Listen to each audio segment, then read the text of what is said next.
മോഹൻലാലിനെ complete actor എന്ന ആളുകൾ വിളിക്കുന്നത്.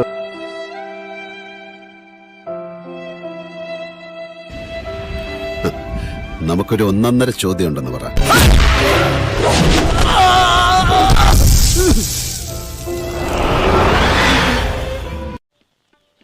നീ എന്താ ആലോചിക്കുന്നത്? എന്റെ മനസ്സിൽ ചില പ്ലാനൊക്കെ ഉണ്ട്. നീ വേഗം കാണിക്കേ. ഒറ്റ കാര്യം ഞാൻ പറയാം.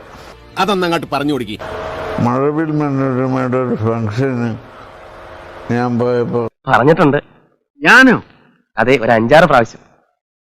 ഓ, അത് ഞാൻ ചിലപ്പോ പറഞ്ഞു കാണും. അതെ, കവിളിൽ ചുംബിച്ചു. ഇതാകെ വശപ്പശായല്ല, ആവാൻ സാധ്യതയുണ്ട്. എന്ത് തോന്നി? ഞാൻ പറഞ്ഞ് മോഹൻലാലിനെ കംപ്ലീറ്റ് ആക്ടർ എന്ന ആളുകൾ വിളിക്കുന്നത് വെറുതെയല്ലെന്ന് മനസ്സിലായിരുന്നു. മുതലാളി വിഷമിക്കാതെ നമുക്ക് സമാധാനമായിട്ടിരുന്ന് ആലോചിക്കാം. ഞാൻ ഇനി എങ്ങോട്ടുമില്ല.